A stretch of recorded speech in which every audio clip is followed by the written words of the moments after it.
20 Strong from Chip Theory Games released a new solo system, possibly becoming multiplayer in the future. They released with 3 games: Solar Sentinels, Too Many Bones, and Hoplomachus Victorum. I am going to show you how each of these play coming up here now.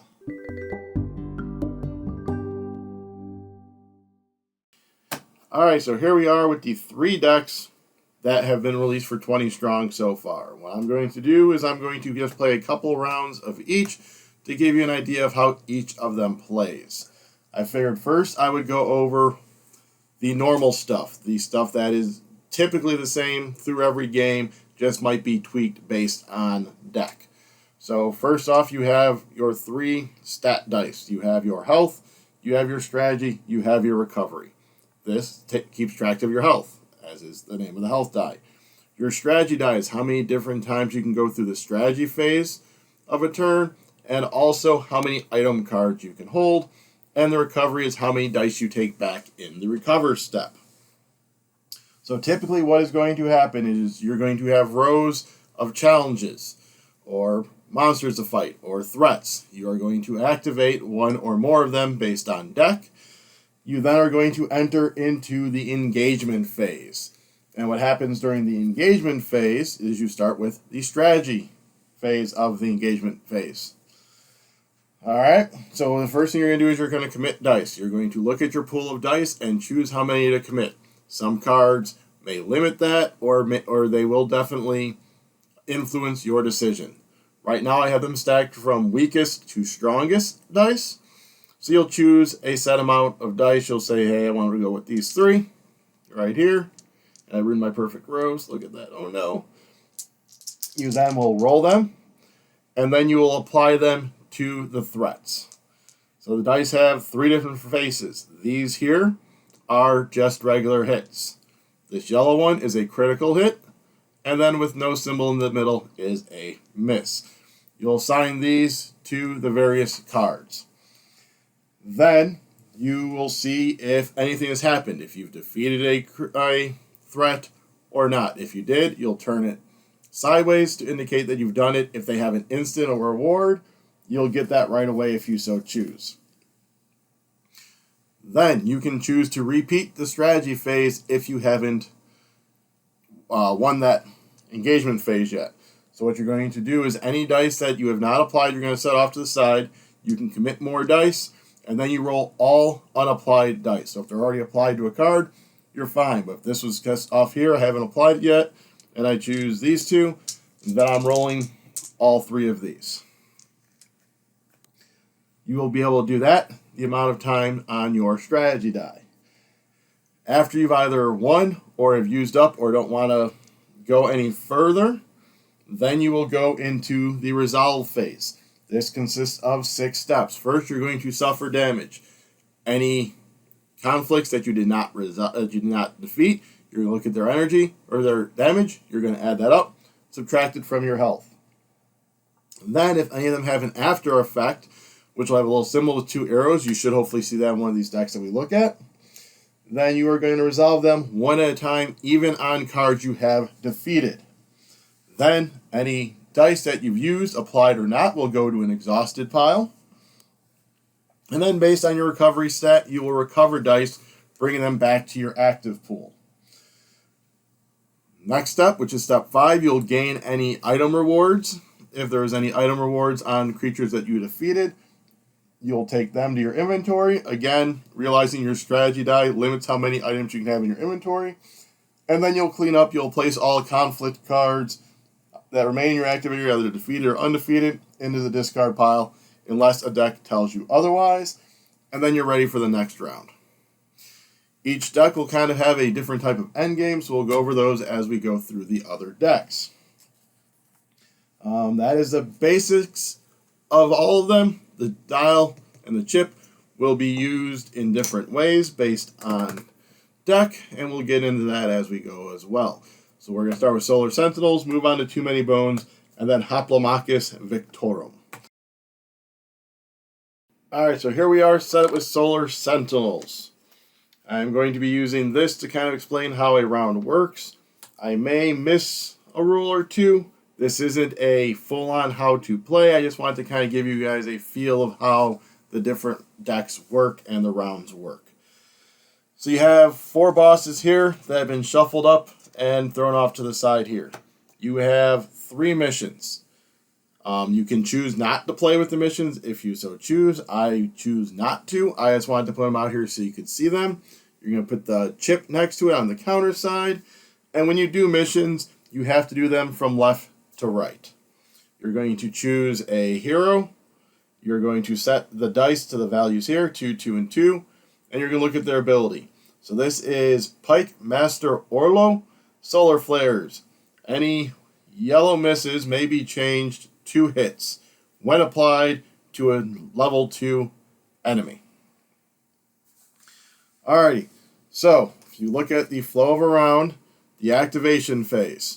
So you are going to activate 1 enemy from one of these stacks. You're choosing. Mandatory enemy if there is one.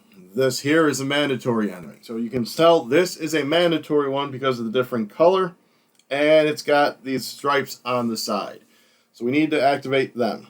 So let's go ahead and activate the Plasma Blight. It does not have this plus skull symbol, so it's only just this one that we activate. We then are going to choose, we are going to go in engagement. So we commit dice, roll dice, and apply dice. We're going to look at this during effect. This enemy cannot defeat it unless it has hits from at least 4 different die colors applied to it. So for our first one, we are probably going to, let's just go ahead and grab 4 dice of 4 different colors. You will then roll those and apply them. So right now I have 4 hits, or 3 hits. I'm going to use my ability. It's a level 2, so I can turn that to a hit. So right now we have 4 hits, so we are going to commit those dice, or apply those dice. We're going to do the strategy phase again, because I have a strategy of 2. Because I want to try and do my best to defeat them, I am going to use a red, which has a hit on every side and a critical on one of them. And a purple has a hit on all but one side. So there's 2 more hits. So we have done 6. We have 1, 2, 3, 4 different colors. So this one is defeated. We now do the resolve. We suffer damage. We don't suffer any because we've defeated it. Otherwise we would take 2 damage. After effects. This one doesn't have any after effects. This Flesh Locust, you see this little symbol here? That means there's an after effect. Exhaust dice. So these will go into an exhaust pile. Up away from your active pile. Mine is over here. My exhaust pile is up here. Gain item rewards. So this has an ongoing effect of once per round. You may exhaust 1 die from your dice pool to change a hit to a critical. So we'll just set that off to the side there. And, oh, we did exhaust. We were supposed to recover before we did that. So I can recover up to 2 dice. We are going to grab back the red and the purple, seeing as the red is the strongest die. We then are going to clean up where we discard all active cards and discard 1 non-mandatory from stacks. So I think the one that we're going to get rid of is the Swarm Acolyte. Actually, that's only during. Let's do the Bevolver. Let's discard them so they go away. So then you're going to keep repeating this. So let's do one more. Let's do the Flesh Locust just to show you this whole adding on enemies. Let's add another enemy. Let's add the Swarm Acolyte. There we go. So that is the activation. We would do the strategy phase again. So these are some big bad boys. And let's see. So during, skip the recovery dice step. So as long as this one's active, that happens. However, once I defeat it, that during effect is no longer happening. And this is if this enemy is not defeated, banish the strongest die in your dice pool. Banish means to get rid of it from the game. So let's start off big, and let's go with 4 dice. This is the commit dice. That was not a good roll, so we have 3. So we'll stick to 3 on them for now. I get 1 more time. Let's go ahead and grab our 3 blue. We're going to roll all this. And we did not succeed more than likely. That was a miss. So right now we're at 3. That would be that 6. because I don't necessarily want to banish my red, but that wouldn't necessarily be the worst thing to do. We do want to maybe get rid of them. Yep, we are just going to go after the Flesh Locust. So 2, 4, 5, 6. Unfortunately, I don't defeat them. So I'm done. Well, once this is defeated, I get this increase. So I would assume I get another strategy, because that happens immediately, and I haven't matched my strategy phase yet. So let's go ahead and grab a couple of yellow. And that did it. So now 4, we defeat this one, who also has an instant, so +2 health, and or discard a non-mandatory enemy from the top of any stack. So we go up to 4, and we discard a card. These all go to the exhausted pool, so now I have a ton of dice in my exhausted pool, which is not ideal. Neither one of these had items on the bottom. They're instant effects. They go up there. And I get to recover dice, so we'll recover these two. So as of right now, going into the next round, I'd be like this. I kind of want to just kind of give you an example, so I probably wouldn't have gotten rid of all those dice immediately. So the end game is triggered. Once one of these stacks is gone, at that point, you can challenge a boss. Various things may have you reveal a boss card, but if you haven't yet, then you just challenge one on the top. So say I challenge this one, it's the Hive Monarch. So it's going to activate 2 more monsters. Ongoing, the damage of all other enemies is 1. The Hive Monarch can have no more than 3 damage applied to it per round, and dice applied to the Hive Monarch are not removed in the exhaust dice step. Because what happens is, so say they come out, we go here, and we go here. So now this is our end battle. We're going to go through the same phases normally, except we are not going to discard anything. We're just going to keep doing engagement until we die or until they're gone. In the exhaust dice step, say I had that on there and they weren't dead yet, these dice would get exhausted and they would still trigger. However, as is stipulated here, you would not remove them from the Hive Monarch. But that is Solar Sentinels in a nutshell. Let's move on to Too Many Bones. Alright, here we are with Too Many Bones. Again, they have this nice flow of a day sheet on the rulebook that we can follow. So let's go with our setup. So we've chosen a gear lock. We have set their dice to the indicated amounts. We have a tyrant over here. We have the chip set to 0. I have my dice off to the side. We have a stack of challenge 1, or 0.1, 0.5 baddies, and a stack of events. Alright, so how we play this one is, flow of a day is activation. So we add +1 to our day counter. So now we're on 1. You then choose to either do an encounter or a battle. Encounters, there are 3 different types. There is lockpicks, which is this top one, which if you do this encounter, you take it, put it next to your card as long as you have space, for this is an item. So at the beginning, we have a space of 2. There are Molnor. I hope I'm pronouncing that right. I haven't played any of these games outside of this 20 strong stuff. So I think it's Molnor. Those will give you 2 options. One is to possibly do something. If you can't do that, you'll have to do the other option, which is some form of battle. Or there's a tyrant battle, which will or a tyrant encounter, which will instigate a battle with added effects. So we will do our first one as this item, or as this. So we'll just bring this up to here. The way you lockpick is when you're rolling dice on future battles, any misses of the indicated color you can put up here. Once you've completed it, you can flip it over. Down here shows the effect. So that was my day 1. And this is one of those Molnor encounters. So as you can see over here, it's either battle queue, which is how many bad guys you grab at a time, which is baddie points and add 1 1-point baddie, or exhaust all dice in your backup plan, minimum of 1, then recover up to 2 dice. So we go on to day 2. We slip this to 2, and we will do a battle. So a battle is, you do your battle queue, which is the day number. So this is 2, and you're doing the fewest cards possible. So, but in this case, it's just 2 1-point bad guys. If we were on day 5, it'd just be 1 5. If we were on day 6, it'd be a 5 and a 1. You're not going to do 6 ones. You're always going to do in the minimum amount of cards as possible. Alright, so that is the activation. +1 I choose. The engagement is going to be the whole strategy phase again. We have a 2, so we're going to choose dice, roll them, commit them.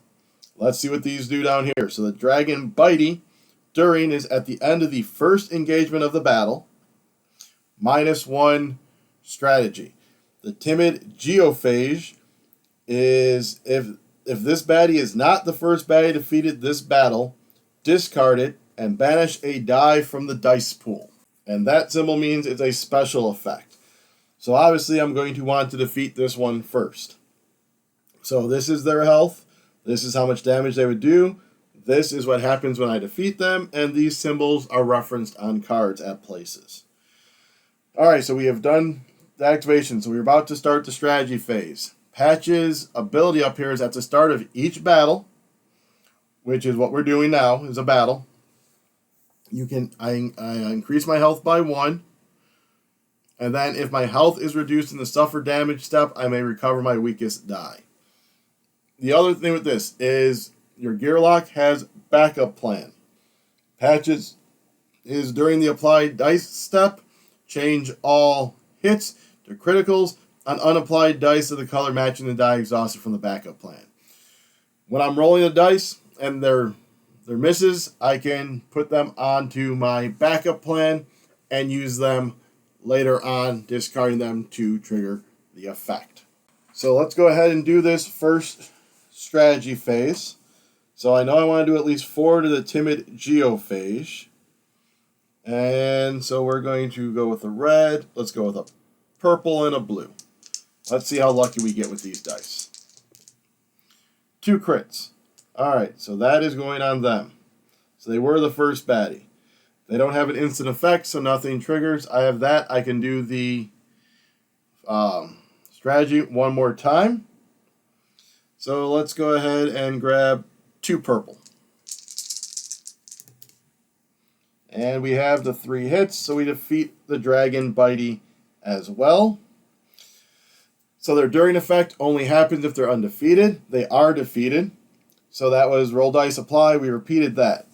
So this one is a bit different from Solar Sentinels, and you have to defeat the baddies. So if I did not defeat Dragon Bitey right away, then I would have discarded the Timid Geophage, but I would have continued and done another engagement phase just against the dragon. I don't trigger the next day until everything is defeated. And that's why they said at the end of the first engagement of the battle. Because that's all part of one battle, so Patches wouldn't just keep getting health every time I went through the engagement phase. It's the whole battle. But I did defeat both of them. So suffer damage, there is none. After effects, there is none. Exhaust the dice. Recover dice. So right now, I can only recover 1. Let's grab that red one back. Done. Then gain item rewards. Return dice on unlocked lockpicks. So that is when I would unlock the lockpick if I was able to. So I can have 2 items. So we have these here. Stomach acid is unlock a lock-picking encounter in your inventory. And the dragon is non-essential oils recover up to 2 dice. So that was day 2. I have nothing over here. We move to day 3. Or actually, so after I've done the battle, I discard all them. If all of them have been defeated, I can now rest or scout. Otherwise, repeat engagement. So, if I chose to rest, I would heal a health. Or I can scout. What scouting does is I take the top card from one of the piles, and I just place it up top. Then, when I trigger either an event or a battle, I have my choice of the card I've scouted or the one underneath it. These Molnor encounters typically have a negative effect if scouted. So this one is if scouted, banish 1 die or lose a health. If you remember right from Solar Sentinels, banishing means removed from the game. There is stuff in these decks though that will let you regain the banished dice, but they are typically removed from the game. So you're going to keep going on and playing like this, increasing the days. Once the day counter reaches the number on the baddie, Cinder is a 10. So once the counter moves to 10, during the activation phase, I can either go after something down here, or I can activate the baddie. However, once day 12 hits, I must activate the Tyrant. I will then go through their card, do what they say, and then, I believe, flip them over where they have all their bad stuff. So this one is the Tyrant battle setup for Cinder is count the number of Tyrant encounters still in the encounter stacks, set the chip counter to 8, minus the number. It is no longer needed as a day counter. Activate Cinder, a 5-point baddie, and a 1-point baddie from the stacks. Then, ongoing is, at the end of each apply dice step, -2 to any stat. You cannot choose strategy or recovery if they cannot be reduced by 2. At any time, you may decrease the chip counter by 1 for +1 to any stat. Alrighty, so basically you want that chip counter to be high so that you can increase your stats so Cinder doesn't just kill you by reducing your health. Got it? So again, that was Too Many Bones. We will be right back with Hoplomachus Victorum. Alright, so here we are with Hoplomachus Victorum. You'll notice the setup for this one is quite a bit different than the other two. So you've built Mount Vesuvius, and typically this would be up. I'm going with limited workspace, so he is turned sideways. This is also a little bit more cramped than you probably would do it. So you have the different camps laid out, and then each different camp has a Primus. I'm going to go with Primus because I like the band. A Primus. You have your Scion, I believe it's called, your hero over here. You have their dice set there. They start with a tactic. And then these are available units in the training camp. These are the dice you initially have to spend. You're going to be using the chip. I don't think it actually needs to be in this holder because all it's doing is tracking where you are, so I'm going to remove it from the holder just so I have a cool chip. And you are, at the beginning of the game, you're going to start at one of the 4 camps on the bottom. Let's just go ahead and start here. Alright, so then how a round works is we are going to move to an adjacent camp. So you must move to a different camp. It needs to be one that has cards in it, and it cannot be the big bad guys camp. Alright, so if say I go and move here. So I have moved. Now I can choose, I can either spectate or I can activate the top card or Primus. There is no Primus here, so my options is to spectate or activate this card. If I activate this card, then it's basically going to be a battle on the majority of these. These are different. I will get to these in a minute. So say we go up to the Magma Rager. We will activate him, so we will fight him. He's got 3 health, he does 1 damage, and then when I defeat him, Stone Helm, 1-time use in the suffer damage step. If you would suffer 5+ damage, ignore all damage dealt to you. Or all of these have the same, or you can recruit a die from here, or get another tactics card. Tactics cards are 1 use. You use them, they go over in the stack. There are 4 different ones to be grabbed, and then if you ever gain one, you can just grab one from out of there. Alright, so say we're going to attack this Magma Rager. Alright, so then we would do the battle, the strategy phase, just like we normally would. So let's go. So I have 2 health. There we go. So let's attack him. He needs 3 damage, so let's commit the dice. Let's go with these 3. Roll them up.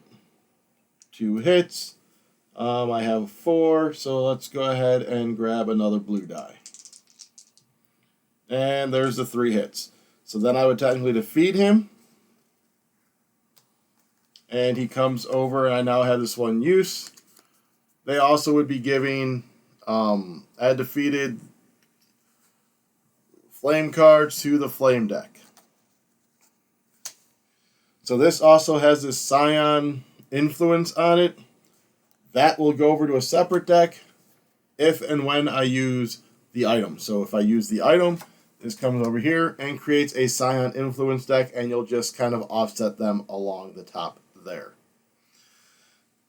Alright, so we do the cleanup. So there, if we had done a bloodshed, which is, I believe that same one I did. Yes, the same one that nope. This is a non-bloodshed card. This is the bloodshed cards. If I don't complete this one, I actually have to dismiss a die, which would go up into the training camp. This is the one I'm not as keen on or as familiar with as the other ones, because this one I've barely touched. I have played the other ones a few times. I did just want to include this in this video, though, so I just can show you. Alright, so say we did all of that. Let's go to the next round. So the next round I can move here. So now I've moved to an adjacent camp. Now I can spectate or activate the top card or the Primus. So there are 3 Primuses. In order to trigger the end of the game, I have to defeat all 3, and then I'll go against the Scion. Or you can spectate. If you spectate, you will check to see what the Scion's thing is for spectating. Pluto is roll any purple die on a hit. If the spectated card has the Scion influence, add it to the deck. If it does not, dismiss 1 die. So if I would do this, I'd roll a purple. It's got a hit. This has the Scion influence on it. This would go up here. And then when I spectate, I can either heal 1 health or recover a die. So that is that one. This little green one I was talking about. So the green ones, let's see if I have a better one. There we go, we'll do elusive. This will come over as if it was an item, and you can again have up to 4 items at the beginning. Then once you do its effect here, its requirement, as a reward, you flip it over and then you have access to this. So this one is defeat an enemy with 3 health or more while it has no dice colors except for yellow applied to it. So you basically have to defeat someone with 3 or more health with only yellow die. Then when you do, this flips over, you have access to that, which is ignore a Bane. If Camazotz is the Scion, you may also recover all dice. Banes are when you go up against a Primus, you're going to come here, look at its thing. This wants you to add another enemy. And then its Bane is recover all dice, then weaken dice 5 times. If you cannot, exhaust a die from the dice pool for each weaken you cannot resolve. How you weaken a dice is you take a die from your pool, you put it up here, and you take the next one lower. So that'd be 1 weaken, 2, 3, 4, 5. So that would be the 5 weakenings. But if you had this, then you would be able to ignore it. So again, you defeat the 3 Primuses, and then you can go after your Scion, in which case you'd say, I'm going after him. You'd flip him over and then do what he wants. So he wants a creature plus a creature for every 3 Scions. Then before each commit dice step, you must dismiss 1 die. And an after effect is you may return the weakest die that is applied to a defeated enemy. And then you'd go against Pluto. With normal endgame, except exhausted dice do not go away. Same thing when you fight the Primuses, it's like an endgame battle, except committed dice do not go away. So that one I know wasn't as smooth as the other ones, but hopefully that does give you an idea kind of how this one does play. Again, the other ones I've played more, and I'm more comfortable with how those ones do. This one does seem to have quite a few more extra rules. There's the 3 different card types, and only certain things happen, certain things, and then you have the Primuses you have to do. So this one definitely has a lot more going on, in my opinion, than Too Many Bones or Solar Sentinels. Alright, so I hope you enjoyed that. If I could go ahead and get you to like, subscribe, comment, share on this video. If you could also go ahead and look at the links down below and check those out, especially the one that takes you to our Patreon. So until next time, I am the Groom, showing you the various different ways of doing 20 strong.